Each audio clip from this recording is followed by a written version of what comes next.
9 அப்போ ஞான திருஷ்டி நமக்கு அந்த ஞான திருஷ்டின்னு வேணும். சாமுவேலுக்கு அந்த கிருபை இருந்துச்சு. நமக்கு இந்த நாட்கள்ல அந்த அனுபவம். நாம அப்படி போகும்போது 19ஆம் வசனம் அவன் சொல்ல பாருங்க, ஞான திருஷ்டிக்காரன் நீ தேடி வந்த ஞான திருஷ்டிக்காரன் யாருதான்? நான் தான். ஞான திருஷ்டிக்காரன் வீடு எங்கன்னு அதுக்கு முந்தின வசனத்துல கேட்கிறான். அவன் சொல்ல ஞான திருஷ்டிக்காரன் வீடு அது இதுதான், நான் தான் ஞான திருஷ்டிக்காரன். நமக்கு ஞான திருஷ்டி இருக்கா? இருக்கா? இருக்கா? வெளிப்படுத்தல் இருக்கா? சவுல் வருவான்னு சொல்லி முந்தின நாளே யார்கிட்ட பேசிட்டாரு? கர்த்தர் சாமுவேல்கிட்ட பேசிட்டார்.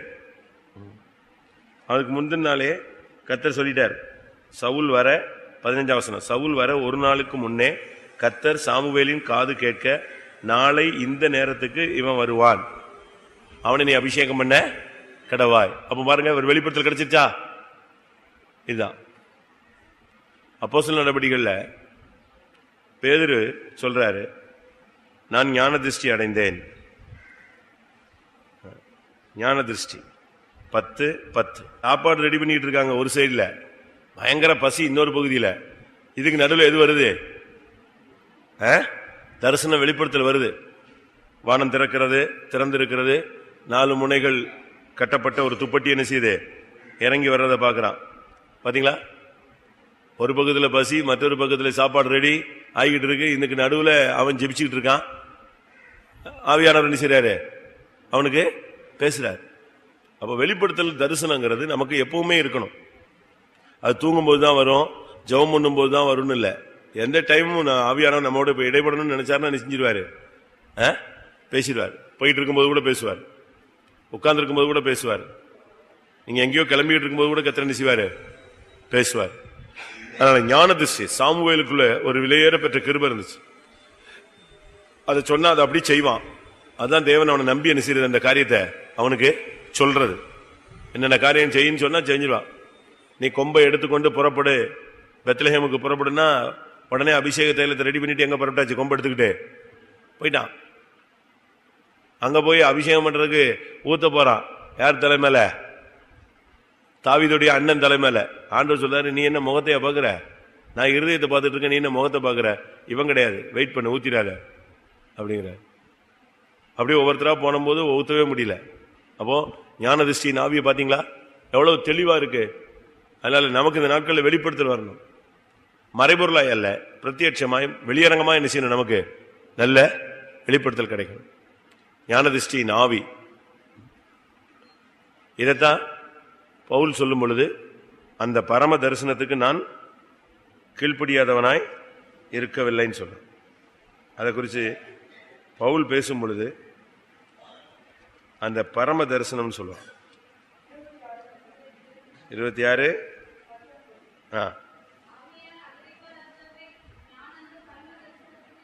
கீழ்ப்படியாதவனாயிருக்க. அவன் கர்த்தரை சந்திச்சதையும் கூட ஞான திருஷ்டின்னு தான் சொல்லுவான். அதனால நாம் இந்த நாட்கள்ல ஜெபம் பண்ணுவோம். கர்த்தர் நமக்கு இந்த நாட்கள்ல ஒரு விசேஷத்தை சாமுவேலுக்குள்ள இருந்த அந்த வெளிப்படுத்தல் வேணும். ஒண்ணுமே இல்லாமல் நெடுக போய் தண்டிக்கப்படக்கூடாது. கர்த்தர் நம்மோடு இடைப்படணும், திட்டமாக இடைப்படணும். எந்த ஒரு காரியமானாலும், பிள்ளைகள் காரியமானாலும், புருஷன் காரியமானாலும், வேலை காரியமானாலும், தொழில் காரியமானாலும், வீடு காரியமானாலும், பிள்ளைகளுடைய விவாக காரியமானாலும், படிப்பு விஷயமானாலும், நம்முடைய ஊழிய விஷயமானாலும், ஜீவிய விஷயமானாலும், கர்த்தர் நம்மோடு என்ன செய்யணும்? இந்த நாட்கள்ல இடைப்படணும். ஒரு வெளிச்சம் கொடுக்கணும், ஒரு வசனம் கொடுக்கணும், ஒரு வார்த்தை கொடுக்கணும், ஒரு வாக்குத்தத்தம் கொடுக்கணும், கர்த்தர் ஒரு தரிசனம் கொடுக்கணும், ஒரு சொப்பனம் கொடுக்கணும். கரெக்டா அப்படி நமக்கு கொடுக்கும்போது நம்ம பாதை கரெக்டா இருக்கும். மேப் மாதிரி. அதுதான் என்னது? மேப்பு. அதை பிடிச்சிட்டே போயிட்டே இருக்கலாம். இந்த மிலிட்டரியில எல்லாம் பாத்தீங்கன்னா முன்ன பின்ன போகாத இடத்துடைய மேப்பை கையில் நெஞ்சிருவான், கையில கொடுத்துருவாங்க. ஒரு சகோதரன் கேரளாவில் சாட்சி சொன்னாரு. அவரு எழுதி கொடுத்துட்டு வீட்டுக்கு போலான்னு நினைச்சாராம். ரட்சிக்கப்பட்ட புதுசு. சரி, நம்ம எழுதி கொடுத்துட்டு எங்க போயிடலாம்? இங்க இருந்தா தண்ணி அடிக்கணும், அது பிரச்சனை, இந்த பிரச்சனையா இருக்கு, நம்ம ஜீவியத்தை காப்பாற்ற முடியாது, ஊருக்கு போயிடலாம்னா அப்பதான் கார்கில் ஸ்டார்ட் ஆயிடுச்சான். கார்கில் வார் ஸ்டார்ட் ஆயிடுச்சு. வேற வழியே இல்லை. இவர் எழுதி கொடுக்க போற நேரத்தில் யுத்தம் ஸ்டார்ட் ஆயிடுச்சு. இவர் சிக்னல்ல இருக்கிறவர். இவரை கூப்பிட்டு நைட்டு ஒரு மேப்பு கையில் கொடுத்தானா, நைட்டு ஒரு 7 பேரை கையில் கொடுத்தாங்களா. நைட்டுக்குள்ள நீ இந்த இடத்துல போய் இந்த இதெல்லாம் சிக்னல் நெஞ்சிடணும், கிளியர் பண்ணிடணும். இவர் சொன்னாராம், கத்தாவே நான் நல்ல ஒரு ஜீவியம் செய்யணும்னு நினைச்சேன், இப்போ எங்க போகுது, மரணத்தை நோக்கி போகணும்.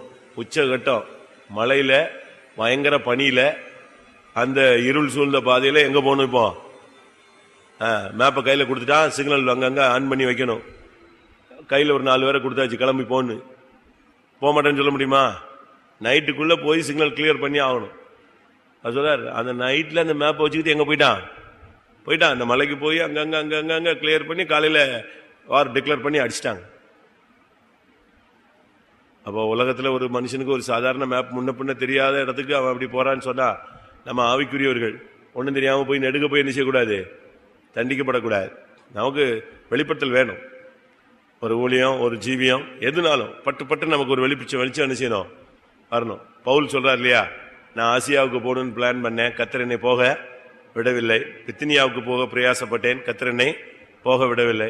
அன்னைக்கு நைட்டு என்கிட்ட கர்த்தர் பேசி மக்கதோனியாவுக்கு போக முடியாது, எனக்கு என்ன செய்தாரு, ஏவுதல் கொடுத்தாரு. அப்ப நமக்கு ஒரு வெளிச்சம், ஒரு வெளிப்படுத்தல் இருக்கணும். கிளியரா கர்த்தர் கொண்டு போவார். ஜெபம் பண்ணுமா எல்லாரும்? சாமுவேலுக்குள்ள இருந்துதானே அந்த வெளிச்சம், அந்த ஞான திருஷ்டியின் ஆவியை முதலாவது ஜெபாவிக்காக ஜெபிச்சோம். 2வது சாமுவேலுக்குள்ள இருந்த அந்த ஞான திருஷ்டியின் ஆவினால் கர்த்தர் நம்மை நிறைக்க முடியாது. ஜெபம் பண்ணுவோம். இந்த நாட்கள் நல்ல வெளிப்படுத்தல், தரிசனம், கிருபை, வெளிச்சங்க தாவே, உம்முடைய நடத்துதல், உம்முடைய திட்டம், உம்முடைய சித்தம் வெளிப்படணுங்க தாவே. ஹல்லேலூயா. சாமுவேலுக்குள்ள இருந்த அந்த வெளிச்சம் வேணுமே சுவாமி, அந்த ஞான திருஷ்டியின் அனுபவம் வேணுமே, அந்த தீர்க்கதரிசன ஆவி வேணுமே. ஹல்லேலூயா, ஹல்லேலூயா, ஹல்லேலூயா, ஹல்லேலூயா, ஹல்லேலூயா, ஹல்லேலூயா, ஹல்லேலூயா. கர்த்தர் பேசுகிற அனுபவம் கர்த்தாவே, கர்த்தருடைய சத்தத்தை கேட்கிற அனுபவம் கர்த்தாவே, கர்த்தருடைய மகிமையை காண்கிற அனுபவம் கர்த்தாவே, தேவ சித்தத்தை விளங்கிக் கொள்கிற அனுபவம் கர்த்தாவே. ஆண்டவரே, இந்த நாட்கள் எங்களுக்கு தேவை கர்த்தாவே, எங்களுக்கு தேவை கர்த்தாவே. தேவ சித்தத்தை விளங்கிக் கொள்ளக்கூடிய தன்மை வேணுமே கர்த்தாவே. தேவ சமூகத்தை விளங்கிக் கொள்ளக்கூடிய அனுபவம் வேணுமே. தேவ சித்தத்தை விளங்கிக் கொள்ளக்கூடிய தன்மை கர்த்தாவே, ஞானதிஷ்டியின் ஆவி, உம்முடைய வெளிச்சம், உம்முடைய திட்டங்களை விளங்கிக் கொள்ளக்கூடிய கர்த்தாவே, உம்முடைய வெளிச்சம் கிடைக்கணுமே ஆண்டவரே. ஞானதிஷ்டியின் ஆவினால் நிரப்பும் கர்த்தாவே, வெளிச்சம் கிடைக்கணும், வெளிப்படுத்தல் கிடைக்கணும். கர்த்தர் உதவி செய்யணும் சுவாமி, கர்த்தர் உதவி செய்யணும் கர்த்தாவே, கர்த்தர் உதவி செய்யணும் கர்த்தாவே. ஓர பல மரியால பல பல பக்கர பல பக்கர பல பக்கர பக்கர பல பக்கர பக்கத்துரானியா. ஆமென். கர்த்தர் இந்த நாட்கள்ல சாமுவேலை போல வெளிச்சம் உள்ளவளாய், ஞானதிஷ்டி உள்ளவளாய், கர்த்தருடைய திட்டங்களை விளங்கிக் கொள்ளக்கூடியவளாய், மறைபொருளிலே விளங்கிக் கொள்ளக்கூடியவளாய் கர்த்தர் நம்மை மாற்ற முடியாது. ஸ்தோத்திரம் பண்ணுவோம். அடுத்து சாமுவேல் எப்பொழுதும் அபிஷேக தைலம் உள்ள ஒரு கொம்பு வச்சிருந்தான். அவன்கிட்ட எப்பொழுதுமே அபிஷேக தைலம் ரெடியா இருக்கும். 1 சாமுவேல் 16:1 கர்த்தர் சொல்ல, உன் கொம்பை தைலத்தால் நிரப்பிக்கொண்டு வா. அப்ப அவன் கையில ஆண்டவர் சொன்ன உடனே அபிஷேக தைலத்தை எடுத்துட்டு கிளம்புறான். அவனுக்கு அந்த பிராக்டிஸ் இருந்தது. அதுபோல 1 சாமுவேல் 10:1 அவன் தைல குப்பியை எடுத்து அவன் தலையின் மேல் வார்த்தான். அவன் தலையில ஊத்திட்டான். அப்பவும் அவன் கையில் என்ன இருந்துச்சு, அபிஷேகம் இருந்துச்சு.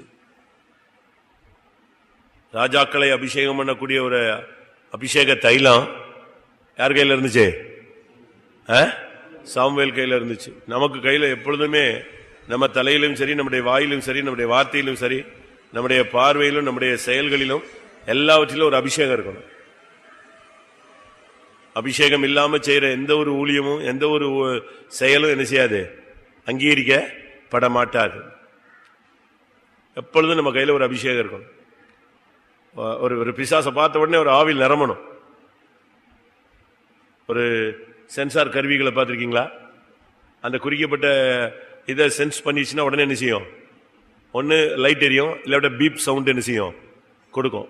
அது அந்த நுண் அறிவு, அந்த தன்மை அதுக்கு என்ன செய்யுது, வேலை செய்யுது. அந்த குறிக்கப்பட்ட இது வந்த உடனே கத்தும், இல்லாட்ட எச்சரிப்பு என்ன செய்யும், ஏதாவது ஒரு சிக்னலை கொடுக்கும். அதுபோல ஒரு அபிஷேகத்துக்கு மாறா ஒன்று வரும்பொழுது உனக்குள்ள ஆவியானவர் வரணும். பிசாசு உள்ள இருக்கான்னா உடனே நீ ஆவியில் என்ன செய்யணும், நிரம்பணும். பாஸ்டர் அருள்தாஸ்லாம் பஸ்ல போற விஷயங்கள ரொம்ப கவனமா போவார். ஒரு இடத்துல பஸ்ல போகும்போது பஸ் ஸ்டாண்ட்ல நிக்கிறார். சிஸ்டர்ஸ் ஏறி பஸ்ல சீட்டு பிடிச்சிட்டாங்க. யாருக்கு? இவருக்கும் சேர்த்து பிடிச்சிட்டாங்களா? அப்ப பிரதர் சீட்டு பிடிச்சாச்சு. பஸ்ல டைம் ஆக ஆக ஆக கூட்டம் என்ன செய்யுது? கூடுது. கூட்டம் ஏற ஏற ஜனங்கள் என்ன செய்யறாங்க? அந்த சீட்டு, ஏங்க இந்த சீட்டை கொடுங்க. யாருக்கு? யாருக்குங்கிறாங்க. இவர் எங்க நிக்கிறாரு? வெளியே நிக்கிறாரு. இப்ப இவங்க சொன்னாங்களா, பிரதர் வாங்க, இங்க சீட்டுக்கு ஒரே சண்டை நடக்குது, வாங்க. நான் இவர் நான் வர்றேன்னு சொல்லிட்டு எங்க நிக்கிறாரு? வெளியவே நிக்கிறாரு. இங்க கூட்டம் ஏறி ஏறி ஜனங்கள்லாம் நின்று ஒரு லெவல் வந்துருச்சு. இப்ப பஸ் கிளம்பும் போகுது. பஸ் கிளம்ப போதுன்னு இவர் ஏறினாராம். எங்க பேக்ல வழியா பின் வழியாக ஏறினாராம்.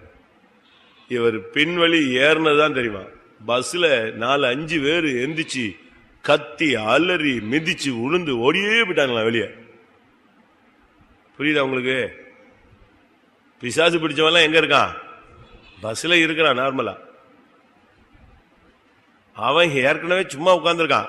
இவர் ஏறின உடனே அந்த ஆவியில நெஞ்சிருச்சு, இலகிடுச்சு. அவ்வளவுதான். அதிச்சு தள்ளி ஒருத்தனை முட்டி மோதி ஆணும் பொண்ணும் ஃப்ரண்ட் வாசல் வெளியே விழுந்து ஓடியே போயிட்டாங்க. அவர் சொன்னார், நான் இதுக்கு தான் நான் என்ன செய்யல, இவ்வளவு நேரம் ஏறாம இருந்தேன். நமக்கு அப்படி பவர் இருக்கா? பிசாசு கிட்டே வந்து படுத்துக்குது, வந்து மேலே ஏறி உட்காந்துக்குது, கழுத்து பிடிச்சிச்சு. தோத்திரம் வரல, இயேசுவின் ரத்தம் ஜெயம் வரல, யாரையும் கூப்பிட்டேன் பதிலே வரல அப்படிங்கிறான். அப்படித்தானே சொல்றோம். நம்ம ஸ்டேட்மெண்ட் அப்படித்தானே இருக்கு. அப்படியே வந்துச்சு, அமுக்கிருச்சு. கை வரல, கால் வரல, நாக்கு வரல, வார்த்தை வரல, அப்படியே போட்ட. அப்போ நம்மகிட்ட எவ்வளவு பவர் இருக்குன்னு கண்டுபிடிச்சிக்கலாம். அவங்களுக்கெல்லாம் அந்த பவர் இருந்துச்சு, ஃபுல் அந்த எஃபெக்ட் இருந்துச்சு. அதனாலதான் அவங்க போறதில்லை. உள்ள ஆள் இருக்கு, அந்த ஆவி இருந்தா இந்த ஆவி என்ன செய்யுது? உதறுது, சென்ஸ் கொடுக்குது. உள்ள பஸ்ஸுக்குள்ள பிசாசு பிடிச்சவன் இருக்கான் அப்படிங்கறது சொல்லுது. அதுபோல நமக்குள்ள அபிஷேகம் இருந்தா அது தெரியும். நீ போய் உள்ள உட்கார்ந்த உடனே தெரியும் யாரெல்லாம் ஆவியில விகற்பமா இருக்கா. இயேசு அவர்கள் இருதயத்தின் நிலவரத்தை அறிந்து அவங்க என்ன நிலவரத்துல பேச வந்தாங்கிறத பகுத்தறிஞ்சார். அதுக்கேற்ற மாதிரி பதில் பேசினார். அதனால நமக்கு ஒரு அபிஷேகம் இருக்கணும். சாமுவேல் லைஃப் வந்து ஒரு புஸ்தகம், ஒரு பாடம். அவன் கையில கர்த்தர் எப்பொழுதும் அபிஷேகத்தை கொடுத்து வச்சிருந்தார். நீ தைல குப்பியை நிரப்பிட்டு வா அப்படின்னா போய் உடனே என்ன செய்வான்? தைலம் என்ன கடையில விக்குதே? அந்த தைலம் கடையில விக்குதே. அதுக்கு ஒரு முறைமை இருக்கு. யாத்ராமத்துல அந்த அபிஷேக தைலம், ராஜாக்களை அபிஷேகம் பண்றது, தீர்க்கதரிசிகளை அபிஷேகம் பண்றதுக்கு, ஆசாரியர்களை அபிஷேகம் பண்றதுக்குன்னு ஒரு அபிஷேக தைலம் இருக்கு. அது ஒரு கூட்டு மருந்து. அதுக்கு பல கெமிக்கல் மிக்சிங் இருக்கு. அதுக்கு எடை இருக்கு. இவ்வளவு இவ்வளவு இவ்வளவு இவ்வளவு இவ்வளவு சேர்த்து அபிஷேக தைலத்தை உண்டு பண்ணுவாயாக. அதை நீ சும்மா உண்ணக்கூடாது. வீட்டில் யூஸ் பண்றதுக்கெல்லாம் என்ன செய்யக்கூடாது? அதை யூஸ் பண்ணக்கூடாது. அது செய்யவே கூடாது. ஆண்டவர் எவ்வளவு தெளிவா சொல்றார். அது ஒரு பெர்ஃபியூம்ஸ் மாதிரி. அதை வந்து சும்மா யூஸ் பண்ணக்கூடாது எல்லாரும். அப்படி யூஸ் பண்ணா அவனை கர்த்தர் சபிச்சிடுறாரு. எங்க இருக்கு? 30 23 அப்படித்தானே? சரிதானா நான் சொன்னது?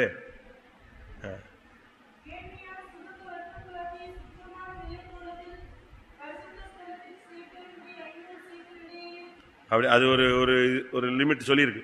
இவ்வளவு எடை, இவ்வளவு எடை, இவ்வளவு எடை, இவ்வளவு எண்ணெய், இவ்வளவு சேர்த்து கூட்டப்பட்ட பரிமள தைலமாகிய சுத்தமான அபிஷேக தைலத்தை உண்டு பண்ணுவாயாக. அது பரிசுத்த அபிஷேக தைலமாய் இருக்க கிடவது. இன்னொரு இடத்துல வாசிங்க. அதை நீ வந்து சும்மா யூஸ் பண்ணக்கூடாது. 32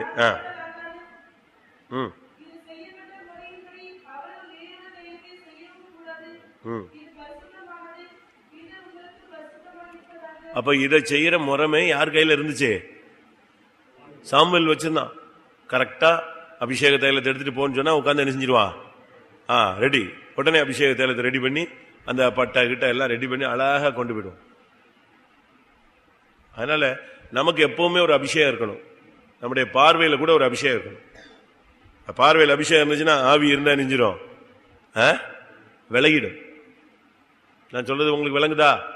உங்க பார்வையில கூட ஒரு அபிஷேகம் இருந்துச்சுன்னா மாம்சத்தின் ஆவி என்ன செய்யணும்? இது அழிச்சிடும். நேருக்கு நேர் பார்க்க மாட்டான் உன்னைய. ஆணவ பெண்ணும் நேருக்கு நேரம் உன்னைய பார்க்காது. உனக்குள்ள இருக்கிற அபிஷேகம் என்ன செய்யாது? அதை பார்க்க விடாது. உடனே உங்களை பார்த்த உடனே இங்க பாரு அப்படின்னுங்க. பிசாசு பிடிச்சவனை பார்த்துட்டு நீ என்னைய பாருன்னு சொல்லுங்களேன், என்ன அப்படின்னு உனக்குள்ள பவர் இல்லைன்னு அர்த்தம். நான் பார்க்க மாட்டேன் அப்படிங்கணும். அந்த அளவு உனக்குள்ள என்ன இருக்கணும்? அபிஷேகம் இருக்கணும். இருக்கா? வார்த்தையில் அபிஷேகம் இருக்கணும். அவன் கையில ஒரு குப்பி வச்சிருந்தான். அந்த குப்பியில எப்பவுமே என்ன இருந்துச்சு? அபிஷேகம் இருந்த. அதனால நம்ம ஜெபம் பண்ணுவோம். சாமுவேலை போல எப்பொழுதும் அபிஷேகம் உள்ளவர்களாய் கர்த்தர் நம்மை மாற்றணும். அப்படி ஒரு வாழ்க்கை இருக்கிறது. அந்த அபிஷேகத்தோட நீங்க போய் ஒரு வியாதியஸ்தனுக்கு ஜெபிச்சீங்கன்னா உடனே நெஞ்சிரும், சோமாயிடும். ஒருத்தனுக்கு போய் நீங்க புத்தி சொல்லுங்க, அவன் அக்செப்ட் பண்ணுவான். நீங்க சொல்ற வார்த்தையை என்ன செய்வான்? அப்படியே ஏத்துக்குவான். நீங்க சொல்ற காஸ்பல் உடனே அவனுக்குள்ள என்ன செய்யும்? வேலை செய்யும். நீங்க சொல்ற ஆலோசனை அவனுக்குள்ள நிறைவேறும். நீங்க ஒரு ஆலோசனை சொன்னீங்கன்னா அது என்ன செய்யும்? அப்படியே, ஆமா அந்த சிஸ்டர் சொன்னாங்க, அந்த பிரதர் சொன்னாங்க, அது அப்படியே நெஞ்சிருச்சு, நிறைவேறிடுச்சுன்னு சொல்லுவான். ஏன்னா நீ சொன்னது நீயா சொல்லல, உனக்குள்ள இருந்து யாரு பேசுறா? அபிஷேகம் பேசுது. ஜெபம் பண்ணுமா எல்லாரும்? சாமுவேலை போல அபிஷேக தைலம் எப்பொழுது நிரம்பி இருக்கிறவளாய் கர்த்தர் நம்மை மாற்ற முடியாது. ஜெபம் பண்ணுவோம். அல்லேலூயா.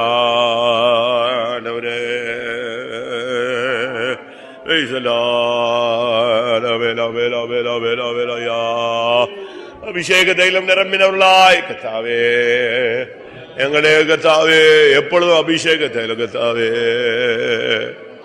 அபிஷேக தைலம் உள்ளவர்களாய் மாற்றும். வார்த்தையிலே, செயல்களிலே, பார்வையிலே, ஊழியங்களிலே, ஜீவியங்களிலே அபிஷேக தைலம் உள்ளவர்களாய் மாற்றுமாண்டவரே. ஆமென். கர்த்தர் அபிஷேகம் உள்ள ஊழியர்களாய் விசுவாசிகளாய் நம்மை மாற்ற முடியாது. ஸ்தோத்திரம் பண்ணுவோம். அல்லேலூயா, அல்லேலூயா, அல்லேலூயா. அடுத்து சாமுவேலின் ஜீவியம், அவனுடைய வாழ்க்கை ஒரு குற்றஞ்சாட்டப்படாத வாழ்க்கை. வாசிங்க. அவன் சொல்ற, நான் யாருக்கும் அநியாயம் செய்யல, யாருக்கு இடுக்கன் செய்யல, யாருக்கும் நான் கண்சாடைய அநியாயம் செய்யல.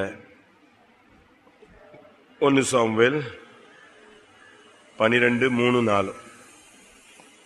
1 சாமுவேல் 12:3-4. பார்த்தீங்களா அவன் லைஃபை பத்தி எவ்வளவு ஒரு பெரிய சாட்சி. அவன் சொல்ல, நான் சின்ன அதுக்கு முந்தின வசனத்தை சொல்றான், நான் சின்ன வயசுல வந்து இது முதிர் வயது வரைக்கும் நான் உங்க முன்னாலதான் வாழ்ந்துருக்கிறேன். நான் ஏதாவது செஞ்சிருந்தா எனக்கு என்ன செய்யுங்க சொல்லுங்க. நான் அப்படி இருந்தா நான் திரும்ப கூட நெஞ்சிடறேன், திரும்ப கொடுத்துட்றேன். அப்படி ஏதாவது பண்ணா நீங்க சொல்லுங்க, நான் செய்யறேங்க. அதுக்கு அடுத்த வசனத்துல சொல்றா, அப்படியானால் நீங்க எல்லாரும் சாட்சிகள்னு சொல்றோம். வாசிங்க. பாத்தீங்களா, எல்லாரும் சாட்சி. என்ன லைஃப் பாருங்க. ஒருத்தனுக்கு நான் அநியாயம் செய்யல அப்படி சொல்ல முடியுமா? யாருக்காவது இப்படி அப்படி இன்னைக்கு நம்ம ஊழியக்காரங்க விசுவாசிகளுக்கு அந்த லைஃப் இருக்கா? ஒருத்தனுக்கு அநியாயம் செஞ்சிருப்போம். ஒருத்தனுக்கு நியாயம் செஞ்சா இன்னொருத்தனுக்கு அது எப்படித்தான் தெரியும்? அநியாயமா தெரியும். ஒருத்தனை பகைத்தா ஒருத்தனை என்ன செய்ய வேண்டியிருக்கும்? ஒருத்தனை நேசிச்சா ஒருத்தனை பகைக்கணும். அப்படித்தான் வரும். ஆனா இவன் சொல்றான் பாருங்க, நான் எதையாவது எடுத்துக்கொண்டேனா, யாருக்காவது அநியாயம் செய்தேனா, இடுக்கன் செய்தேனா, கண்சாடையா இருந்தேனா, அப்படி இருந்தா சொல்லு, நான் திரும்ப கொடுத்துட்றேன். அவங்க சொல்றாங்க, நீர் எங்களுக்கு அநியாயம் செய்யவே இல்லை. நம்மளை பத்தி அப்படி சாட்சி சொல்லுவாங்களா?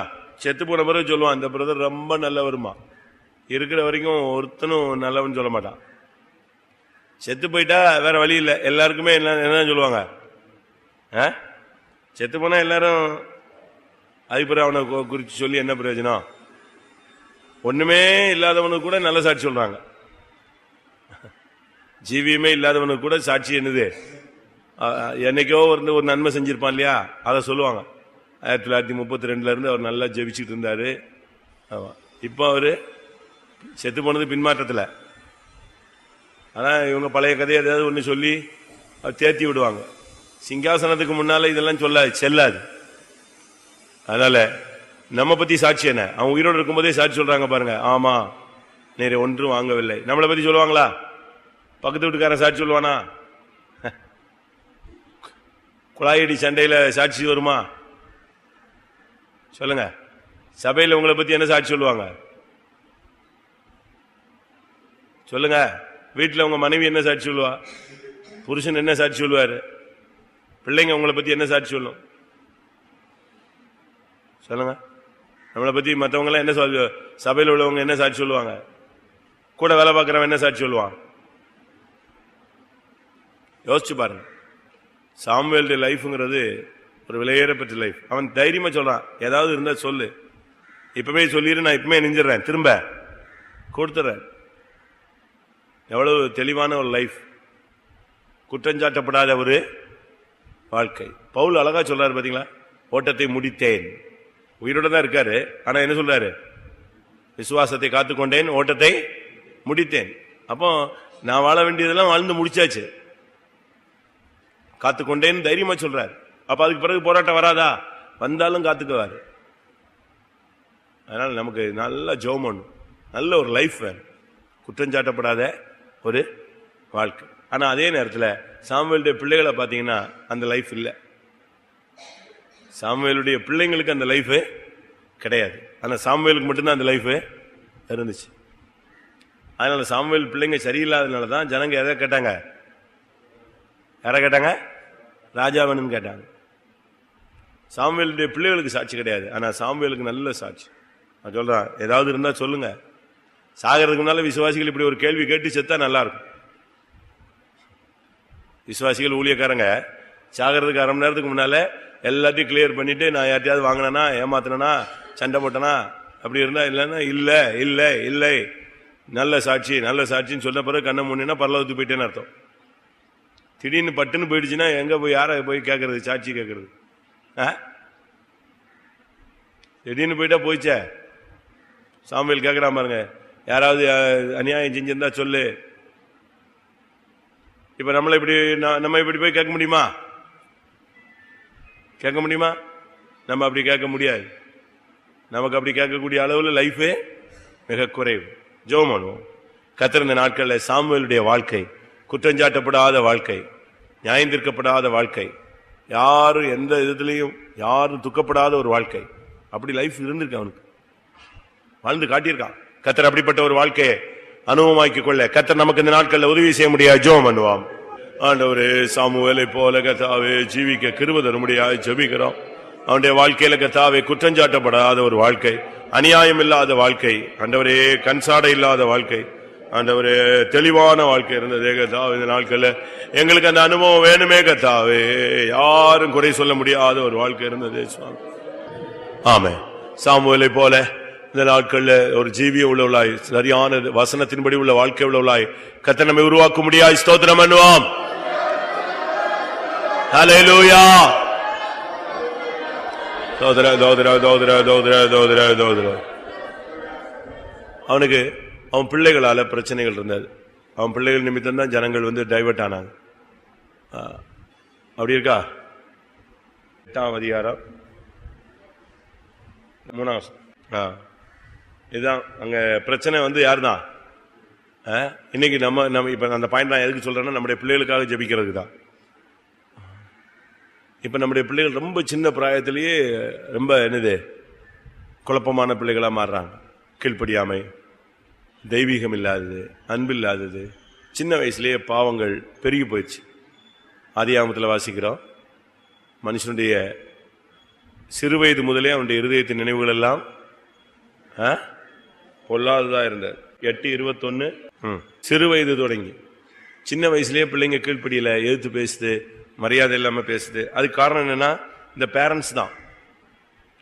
இந்த பேரண்ட்ஸ் புருஷன் மனைவி என்ன செய்யறது இல்ல, மரியாதை கொடுத்து பேசுறது இல்ல, பழகிறது இல்ல. அதே மாதிரி மனைவி புருஷன் என்ன செய்யறது இல்ல, மரியாதை கொடுத்து பேசுறது இல்ல. இந்த தாய் தகப்பன் அதே பழக்கம் யாருக்கு வருது? பிள்ளைங்க. இவங்க தவறா பேசும்போது, ஏதாவது வார்த்தைகள் வித்தியாசமா பேசும்போது அதே வார்த்தையை எது பேசுது? நான் சொல்றது கரெக்ட் தானா? புருஷன் மனைவிய கொஞ்சம் தகாத விதமா பேசுறத இந்த பிள்ளை ஒரு 10 ட்ரிப் கேட்டுச்சுன்னா இதுக்கு பைஹார்ட் ஆயிடும். அடிச்ச உடனே இந்த பிள்ளை என்ன செய்யும்? தன்னுடைய இயலாமையில எதை பேசும்? இந்த தகப்பன் பேசின வார்த்தையை இதை ரிப்பீட் பண்ணும். அப்படி இல்லை மனைவி புருஷனை தகாத விதமா பேசி மரியாதை இல்லாம நடத்துறாங்கன்னு சொன்னா, அந்த தகப்பனை அடிக்கும் போதோ ஏதாவது கண்டிக்கும் போதோ அப்பாவை அம்மா என்ன பேசினாலும் அதே விஷயம் இது பேசும். அதனால இந்த விஷயத்துல ரொம்ப கவனமா இருக்கணும். அதனால பிள்ளைகளுக்காக நம்ம ஜெபம் பண்ணுவோம். சின்ன வயசுலயே ஊர் சுத்துறது, ஏமாத்துறது, திருடுறது, பொய் சொல்றது, கெட்ட வார்த்தை பேசுறது, பக்கத்து வீட்டில் போய் உட்காந்து டிவி பார்க்கறது, சின்ன வயசுலயே இந்த பழக்கங்கள் இது ரொம்ப இருக்கு. நம்ம விசுவாசி பசங்க பண்ற சேட்டை பயங்கர சேட்டை. கோயிலே திருடிடுறான், எங்க ஃபெய்த்தம்லே திருடிடுறான். ஃபெய்த்தம்லே திருடினவனை என்ன பண்றது? அது அந்த வீட்டில் திருடி திருடி பழக்கம் எங்க வந்துருது? வீட்டில் திருடின பழக்கம் இப்ப விசுவாச வீட்லயும் திருடு. இது 1-2 இல்லை, ரொம்ப இருக்கு. ஒரு நாள் ஃபைத்தம்ல சண்டே ஸ்கூல் பீரோ உடைஞ்சிருக்கு. சண்டே ஸ்கூல் பீரோ உடைச்சிட்டான்.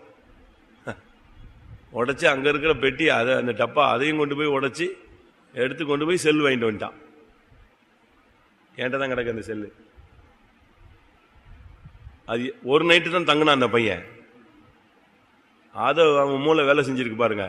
பெரிய ஸ்க்ரூ டிரைவரை கொண்டு போய் எலக்ட்ரிக்கல் டிபார்ட்மெண்ட்ல போய் எடுத்துட்டு வந்துட்டான். ஃபைத்தம்லேயே எலக்ட்ரிக்கல் இதெல்லாம் வச்சிருந்த இடத்துல கொண்டு போய் பெரிய ஸ்க்ரூ டிரைவர் எடுத்து அழகா போட்டு அந்த பீரோவை அப்படி வயசு என்ன ஒரு 13-14 வயசு இருக்கும். அதுக்கு முன்னாலே அது படிப்பெல்லாம் நிறுத்தி வேலைக்கு போக ஆரம்பிச்சிருச்சு. ஏற்கனவே வண்டி லூஸ் ஆயிடுச்சு, தருதலை ஆயிடுச்சு. அதுக்கு இப்போ ஃபைத்தோப்ல சரி தங்கினாலும் திருந்தி இருப்பான்னு பார்த்தா அழகா எதை அடிச்சிட்டான். அதை கொண்டு போய் அதை எடுத்து கொண்டு போய் மாடியில் வச்சு அந்த பெட்டியை உடைச்சு, அதை உடைக்கவே முடியாது, அதெல்லாம் உடைச்சி எடுத்து சில்லறையெல்லாம் விட்டுட்டான். மொத்த நோட்டையை நெஞ்சிட்டான், அள்ளிட்டான். திருப்பி அடுத்த நாள் அவனை பிடிச்சி அடிச்சு அவனை விரட்டி போய் அங்க வச்சா இங்க வச்சான்னு சொல்லி. எதுக்கு சொல்றேன்னா அவ்வளவுதான். அதுக்கு பிறகு கோயில்கிட்டே என்ன செய்யறதில்ல, வரல. இனி அவன் கோயில் பக்கமே என்ன செய்ய போறதில்லை, காலத்துக்கும் வரப்போறதில்லை. பிற்காலத்தில் ரட்சிப்பு வந்தா வருவான். பேசா போயிச்சா அந்த குடும்பம். அந்த பேரண்ட்ஸ் எல்லாம் அவமானப்பட்டு கோயிலுக்கே வர முடியாம வந்தா பின்னால உட்காந்து எந்திரிச்சு ஓடிட்டே இருக்கிறது. ஏன்னா பிள்ளை நெஞ்சிட்டான். வீட்டில் திருடினா இப்ப கடைசி எங்கே திருடிட்டான், ஃபெய்த்தம்ல திருடிட்டான். எப்படி தலையை காட்டுறது? இப்படி பின்மாறி போனவங்க ரொம்ப பேர் இருக்காங்க. அதில் நம்ம பிள்ளைகளுக்காக ஜெபம் பண்ணும். நம்முடைய பிள்ளைகள் உலகத்தில் பலவிதமான பாதையில் போறாங்க. ஸ்கூல்ல, காலேஜில், வேலை ஸ்தலங்கள்ல பலவிதமான நண்பர்கள். அந்த சேர்க்கை சேரும்போது நம்ம சொல்லுவோம், அந்த பையனால தான் என் பையன் நெஞ்சிட்டான் கெட்டுட்டாரு. அந்த வீட்டில் என்ன சொல்லுவாங்க சொல்லுங்க? ஆமா, காக்கைக்கு தன் குஞ்சு என்னதுதான், பொன் குஞ்சு தான். என்னதான் இருந்தாலும் அந்த பையன் கூட சேரலன்னா என் பிள்ளை எப்படி? ஏன்னா இவன் அப்படி வீட்டில் நடிப்பான், வீட்டில் அப்படியே ஒன்றும் தெரியாத மாதிரி இருப்பான். அவுத்து விட்டா வெளியே வந்தா காட்டுக்கழுதையை தன்னிச்சையாய் திரிய விட்டவன் யார்? போயிட்டே இருக்கும் அது பாட்டுக்கு. இப்ப கூட இந்த கன்வென்ஷன்ல விசுவாசி பசங்க, வெளியே உள்ள பசங்க எல்லாம் ஒரு குரூப் சேர்ந்துக்கிட்டானுங்க. விசுவாசி பசங்க 2 பேர் சேர்ந்து வெளியே உள்ள பசங்க அவனுங்க ஃப்ரெண்ட்ஸ் எல்லாம் சேர்த்துக்கிட்டு எங்கேயோ தண்ணி அடிச்சிருக்கானுங்க. உள்ள வந்துட்டான், உள்ள பிடிச்சிட்டானுங்க. பிடிச்சா அவங்க அப்பா ரொம்ப நல்ல விசுவாசி, சாமுவேல் மாதிரி. அவங்க அப்பாவும் அம்மாவும் நல்ல விசுவாசிகள், பாவம். அவங்க சபைக்கு தூண் போல நிக்கிறவங்க. ஆனா பிள்ளை எப்படி இருக்கு? ஒண்ணுமே இல்லை, யூஸ்லெஸ். அழகா இருக்கானுங்க, ரொம்ப அழகா இருக்கானுங்க. ஆனா வயசெல்லாம் 10th தான், 10th 11th தான். ஆனா புத்தி ஒன்னும் ஒரு பிரயோஜனம் இல்லை. பிடிச்சிட்டு யாரோ பிடிச்சு கொண்டு வந்தாங்க, அடிச்சு கொண்டு வந்து நிப்பாட்டினாங்க. சரி, அவங்க பேரண்ட்ஸை கூப்பிட்டா வரவே மாட்டேங்கிறாங்க. ஏன்னா அவங்களுக்கு அந்த அவமானத்தை என்ன செய்யல. இவன் ரோட்ல பண்ணா, வீட்டில் பண்ணா, இப்ப எங்க வந்து பண்றான், இன்டர்நேஷனல் கன்வென்ஷன்ல பண்றானேன்ட்டு வரவே இல்லை. கடைசி வரைக்கும் வரல. என்ன பண்றது அப்படி பிள்ளைங்களை?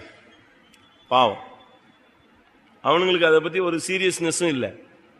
அடி வெளுத்த பிறகுதான் சீரியஸ்னஸே வந்துச்சு. எப்பவும் நான் தான் அடிப்பேன், எங்க டீம் தான் அடிக்கும். இந்த ட்ரிப்பு நான் ஸ்டைல் மாத்திட்டேன். அதனால அங்க இருந்த போலீஸ் பூத்துல கொடுத்து கொஞ்சம் அப்படி கவனிச்சு விடுங்கன்னு சொன்னேன். கவனிச்சாம பாருங்க. கவனிப்புன்னா கொஞ்சம் நெஞ்ச கவனிப்பு இல்லை. எனக்கு கஷ்டமா போச்சு. ஐயோ பாவம். சும்மா விசாரிச்சுக்கிட்டு இருங்க, நைட்டு ஃபுல்லா வச்சிருங்கன்னு சொன்னோம். காலையில் ஒரு 6 மணி வரைக்கும் வச்சிருங்க. அந்த இன்ஸ்பெக்டரு கோயிலுக்குள்ளே எப்படி பண்ணிட்டானுங்கன்னு சொல்லிட்டு ஸ்டார்ட் பண்ணிட்டான். போட்டு பிரித்து எடுத்துட்டான். அதுக்குள்ள ஒரு ரிசர்வ் போலீஸ் வந்துச்சு, அவங்க ஒரு ரைடு அடிச்சான். திருப்பி அடுத்து ஒரு ஜீப் வந்துச்சு, அதுல இருந்து 4 பேர் அடிச்சான். அவளை அடிச்சும் அந்த என்ன செய்யல, ஒன்னும் மண்டையில ஏறல. பாவம். எதுக்கு சொல்றேன்னா, நம்ம பிள்ளைகளுக்காக நம்ம ஜெபிப்போம். இந்த பிள்ளைங்களால பேரண்ட்ஸ் எவ்வளோ பேர் கோயிலுக்கு வரல, துக்கப்படுறாங்க. அவங்களுக்காக இவங்க பாஸ்டிங் போட்டு போட்டு போட்டு போட்டு போட்டு இவங்க செத்து போயிடுவாங்க. அவன் நல்லா சாப்பிட்டு சாப்பிட்டு சாப்பிட்டு சுத்திட்டே இருப்பான். இவங்க பிள்ளைகளுக்காக ஃபாஸ்டிங் போட்டுட்டே இருப்பாங்க. அவன் நல்லா சாப்பிட்டு சாப்பிட்டு என்ன செய்வான், இவங்க ஃபாஸ்டிங் போட்டு அவனுக்கு நல்லா சோறு பொங்கி கொடுப்பாங்க. சாப்பிட்டு தம்பின்னு அவன் சாப்பிட்டு இவங்க அழுதுகிட்டு இருக்கிறத பார்த்துட்டு அவன் பாட்டு போயிட்டே இருப்பான். துணிஞ்சு செய்வான் பாவத்தை. ஜெபம் இல்லாம நம்முடைய பிள்ளைகளுக்காக. சாமுவேல் பாவம், அந்த பிள்ளைகள் நிமித்தம் தான் அந்த ஜனங்கள் எதை கேட்டாங்க, ராஜாவை கேட்ட உடனே சாமுவேலுக்கு டென்ஷன் ஆயிடுச்சு. அது தகாததாய் அவனுக்கு காணப்பட்டது. உடனே ரொம்ப டல் ஆயிட்டான். உடனே கத்தர் பார்த்தாரு, ஐயோ சாமுவேல் டல் ஆயிட்டானேன்னு சொல்லிட்டு, நீ ஒன்னே தள்ளல என்னையே தான் தள்ளிட்டாங்கன்னு ஆண்டவர் குறுக்க வந்தாரு. நீ சோர்ந்து போகாத, நீ ஏன் டல் ஆகுற. ஜெபம் பண்ணுமா நம்முடைய பிள்ளைகளுக்காக. அதனால தான் இயேசு சிலுவை சுமந்துட்டு போகும்போது சொன்னாரு, என்ன சொன்னாரு, உங்க பிள்ளைகளுக்காக அழு, ஆனா முதல்ல உங்களுக்காக அழுன்னு சொன்னாரு. இந்த பிள்ளைகளை பெத்ததுக்காக அழு சொல்லியிருப்பாரோ. எப்படி ஆம்பளை பையன்தான் வேணும், கடைசியில் ரவுடியா பிறந்து வந்துடுறான். பொம்பளை பிள்ளை தான் வேணுங்குது, அது ஓடி போயிருது. அப்படித்தானே? நான் சொல்றது கஷ்டமா இருக்கோ? உண்மையை தான் பேசுறேன். கத்தர் கொடுக்கறத வாங்கியிருந்தீங்கன்னா சந்தோஷமா இருக்கும். கத்தர் கொடுத்த பிள்ளைய வாங்கியிருந்தீங்கன்னா உனக்கு எப்படி இருக்கும்? அது ஆணோ பெண்ணோ கத்தர் கொடுத்தாருன்னு வாங்கியிருந்தீங்கன்னா அது உருப்படியா இருக்கும். இல்ல எனக்கு ஆம்பளை பிள்ளை வேணும், ஆம்பளை பிள்ளை வேணும், இயேசுவின் நாமத்துல வேணும் வேணும் வேணும், அது வருது. அப்படிதான் நான் சொல்றதெல்லாம் உண்மைதான். நானும் ஒரு 28 வருஷமா சுத்திட்டு வரேன்ல, இதுல எவ்வளவு பேர் பார்த்துட்டு வரேன். ஜெபம் பண்ணுவோமா? உங்கள் பிள்ளைகளுக்காக என்ன செய்யுங்கள், அழுங்கள். சாமுவேல் பாவம், அந்த பிள்ளைகளை இவன் பாருங்க, ஒரு காசு கை நீட்டி வாங்காத ஆளு. ஆனா அவன் பிள்ளைங்களை பத்தி என்ன சொல்லியிருக்கு, அவன் முதல்ல வசனத்துல நான் ஒரு காசு பரிதானம் வாங்கினேனான்னு கேட்கிறான். இப்ப அவங்க பிள்ளைங்க என்ன வாங்கினாங்கன்னு இருக்கு, பரிதானம் வாங்கினான் இருக்கு. அப்ப எவ்வளவு அருமையான ஒரு தாய் தகப்பனுக்கு எப்படி பிறந்திருக்கு பாருங்க, யோசிச்சு பாருங்க. அதுக்கு காரணம் வளர்ப்பா இருக்கலாம், இல்லாவிட்டா செயற்கையா இருக்கலாம், செல்லமா இருக்கலாம். சாமுவேல் தான் பிள்ளைகளை கண்டிக்காம வளர்த்திருக்கலாம், ஏதோ ஒண்ணு பண்ணிருப்பான். எப்படியோ அது டைவர்ட் ஆயிடுச்சு. அதனால அவன் பிள்ளைகளுக்காக அவன் ரொம்ப துக்கப்பட்டான். அதுல நம்முடைய பிள்ளைகளுக்காக ஜெபம் பண்ணும். நம்முடைய பிள்ளைகள் எல்லாம் நம்ம சொல்றோம் பிள்ளைங்க சரியில்லைன்னு, அவங்க போற சூழ்நிலை எப்படி இருக்கு, அவங்கள பிசாசு அந்த ரூட்ல கொண்டு வரான். அந்த அவனுக்கு கிடைக்கிற ஃப்ரெண்ட்ஸ் ஒரு நல்ல ஸ்பிரிச்சுவல் அட்மாஸ்பியரா கிடைச்சதுன்னா தப்பிடுவான், ஜபம் அப்படி இப்படின்னு போயிடுவான். அவனுக்கு கிடைக்கிறது அப்படி கிடைக்கவே இல்லைன்னா என்ன செய்வான், டெய்லி பாவ போராட்டம், எங்கிட்டாவது ஒரு இடத்துல வலி விழுந்துருவான். ஜெபம் பண்ணுமா நம்முடைய பிள்ளைகளுக்காக. உலகம் மாமிசம் பிசாசு தொடாத வண்ணம் கத்தர் நம்முடைய பிள்ளைகளை கத்தர் பாதுகாக்க முடியாக, பொல்லாப்புகள் தீங்குகள் கன்னிகளுக்கு விலக்க முடியாக, புறஜாதிகள் மத்தியில குற்றஞ்சாட்டப்படாத வாழ்க்கை வாழ நம்முடைய வாலிப சகோதர சகோதரர்களுக்கு கத்தர் உதவி செய்ய முடியாது. ஜெபம் பண்ணுவோம். நல்ல நல்ல ஜெபம் பண்ணுங்க. ஊழியக்காரங்களுக்கு உங்களுக்கு பிள்ளைகள் இல்லைன்னா இவங்க தான் பிள்ளைங்க. அதனால நல்ல ஜெபம் பண்ணணும். எல்லா விசுவாசிகளும் நல்ல ஜெபம் பண்ணணும். ஒரு ஜெபம் அவனை ஒரு கை தூக்கி விட்ட மாதிரி இருக்கும்.